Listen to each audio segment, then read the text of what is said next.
you haven't played Counter-Strike in a while, it's easy to forget how unforgiving it can be. There's no regenerating health, and just one burst from an assault rifle or bullet from an AWP is enough to take you down. Valve's next entry in the franchise, Counter-Strike Global Offensive, isn't meant to be a huge step forward. This is not Counter-Strike 2, but instead a reworking of existing mechanics with a few tweaks made to map layouts, loadout options, and the visual style. Global Offensive will also be available on consoles. Xbox 360, PlayStation 3, and PC players will get a chance to play when the game's ready sometime in 2012, though PC players will also get a shot earlier in a beta test planned for this October. The basic gameplay in Global Offensive will be familiar to any series veteran. You split into two teams, terrorist and counter-terrorist.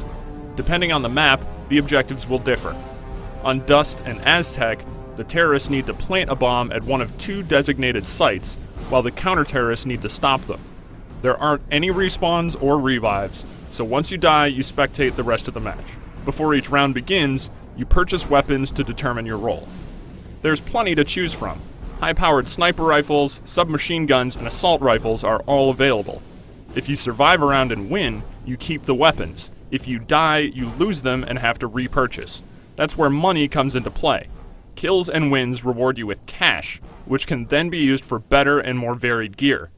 This includes standard explosive grenades, flashbangs, and smoke, as well as a new gear item, the Molotov cocktail. This weapon can have a significant effect on the field of play.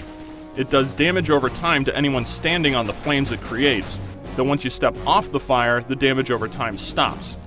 More than a direct damage weapon, it seems to be effective as a deterrent. Because no player is going to want to run across a carpet of fire, the Molotov seems like it could be really useful for map control and defense. Speaking of maps, Valve's made a few changes to the Dust and Aztec maps that longtime players might appreciate. The underpass area on Dust has been widened significantly, and a new stairwell leading up from the underpass serves as a great exit point for terrorists who would previously have been pinned down by counter-terrorist snipers. Other returning maps, like Dust 2, have barely been touched aside from the new visual style, and fans can expect to see Nuke, Inferno, and Italy in the game when it launches.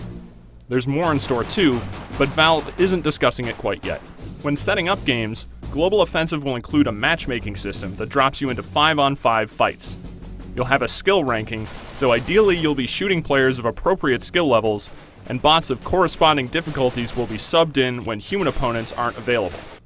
For anyone who finds 5-on-5 matches to be too restrictive, custom games can be set up on PC, though console players won't have this ability. With more weapons to play around with, like the stun gun, and a few other minor changes made to the gameplay, Global Offensive manages to differentiate itself just enough from previous Counter-Strikes to stand out. Even with changes, this still feels very much like Counter-Strike. Fast, punishing, and a lot of fun. For more details on Global Offensive, head over to IGN.com.